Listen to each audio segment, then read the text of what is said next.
So we're back again. So continuing our topic on mental health and stigma. So I think we're living in the generation of social media. So Yes. I think social media, a lot of teenagers, even adults, are affected by people, by Hmm. celebrities. Yep. So do you think that maybe if more celebrities or the social media will highlight more about mental health, then it will come as more acceptable? I think social media definitely plays a huge role in our day-to-day life.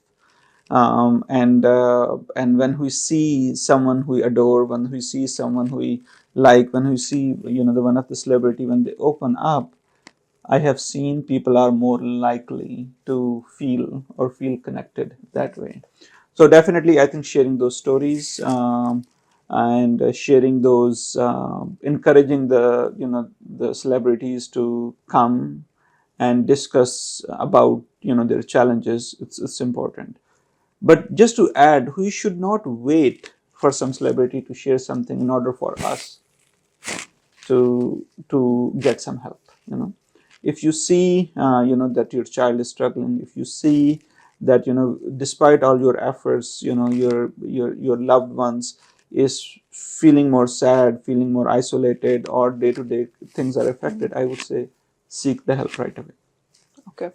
So I mean, social media does have some benefits, but I think the downside of it is that a lot of children and teenagers are having screen addiction. So, Mhm. what's your opinion about screen addiction? I think, in my opinion, the screens are not Mhm. toxic itself.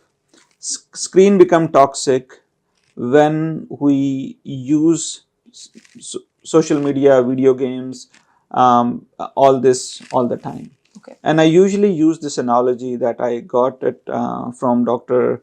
Um, I'm just forgetting her name, but she mentioned about 5S strategy, Dr. Shifali Sabari.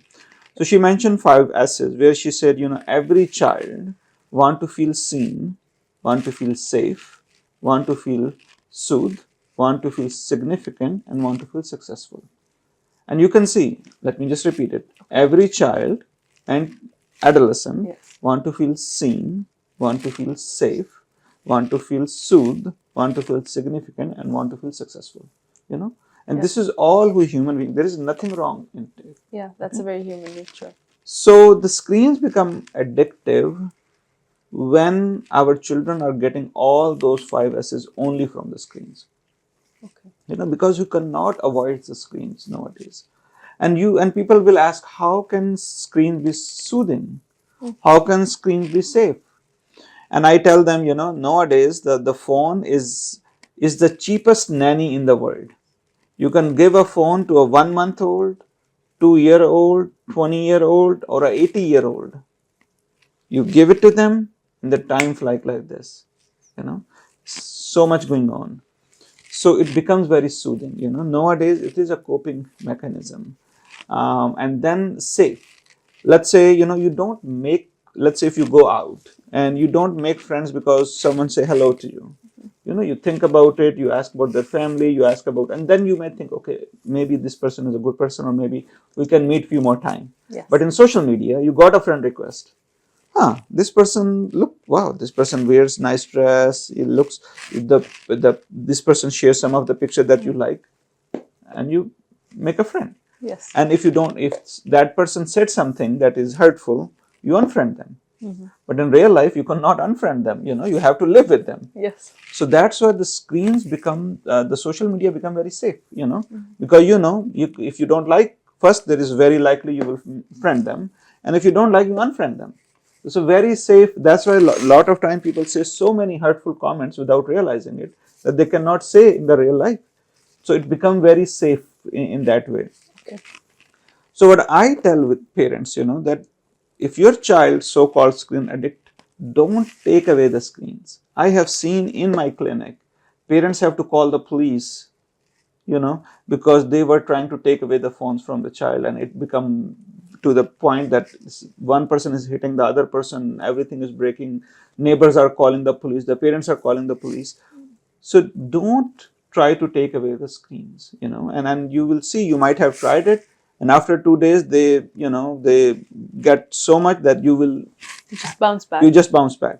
So what I would say is, instead of taking away the screen, you learn about your child and you bring some offline activities. That's where the child seen, safe, soothed, successful, and those activities should be what the child want. Not oh, I want my child to learn piano. Does the child is interested in piano? No. So then why you're bringing it? Because that person got accepted to the Ivy League because that person is good in piano, all those things. Then that piano will become a burden to them. So you bring offline activities that provide all those 5 S's, and that's how we can break that screen addiction. Okay. So I think I have one question, doctor. So a lot of homeworks these days and assignments are actually online Uh-huh. or using the Yeah, screen. of So course. I mean, how to balance that between the screen addiction and the need to do assignments? Uh, One thing I always tell my students: not every chest pain is a heart attack.